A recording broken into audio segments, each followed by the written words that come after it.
nyiso ni nitie kaka gichak giyudo their way back mondo giyud kaka ginyalo fix gik mane gitimo maricho. Ing'e ni an ang'ama travel different airports in the world. Mondo kala airport kata gi bagni moting'o mana lepi, nitie thara investigation, inspection nitie kanyo ma serious. Ma samoro inyalo yudo ka samoro iting'o kata mana mo miwichorigo mokadho milliliters magidwa ni mondo ibed godo.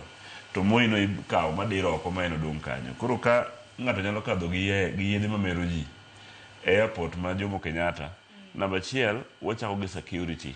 Because noko travel kende, nok en gi private jet. Ne en gi security, nyaka nodhi through the security check. Corruption nochakore gi through security check. Koka koro ibiro chake dhi kendo, iyudo ni jatelo moro maduong' samoro ka nosego simu ni bag ma kama en ok cheke.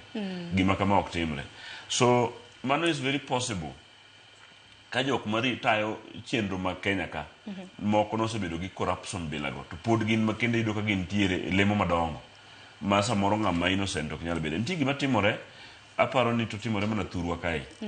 Ne kidwa bedo jatelo maber ma sirikal winjo to nyaka ibed ng'ama rach. Mondo sirikal winji piyo. Nyiso nitie gik manyaka yie ni nyalo timo, kata gin gik mitimo tok chik mondo and jomoko dhi maber. Koro aparo ni namba achiel ma gima ketho chenro marwa mar weche mag wuoth piny mangima. Kech kiyudo ka airport ema ng'ato nyalo wuok kamoro mabi makaw gimoro machak wuog go. Kech ng'ani ok apar ka ne en jakenjwa ka.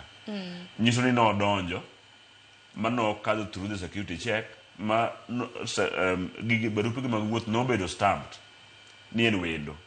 Chieng' mochako wuok be nochako dhi through the security check ma passport ne mare mar wuoth be ochako bedo stamped ni koro nosedonjo to koro wuok.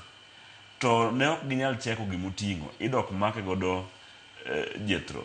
Which means ni corruption marwa pod ni malo ma ok en gima tin, pod wan malo kabisa. To gima liti wacho ni yedhe ma kamago gin yedhe ma wuok e pacho ka dhi pinje moko ma oko, moko bende wuok e pinje moko ma oko ka biro e pacho ka luwore koda nonro mopogore opogore ma bende osebed ka itimo. Ka ibiro bedo kiyudo thuolo, ibiro bedo kisomo ite auchiel gimano mar abiriyo. To gima lit bende itudo godo jo siasa e pacho ka, nikech gazet mar The Standard kaka kete wacho ni CCTV footage links a cabinet minister's aide to an alleged drug trafficker. Akeni Seth wach makama diwach nango nikech bende mieno chilo paonde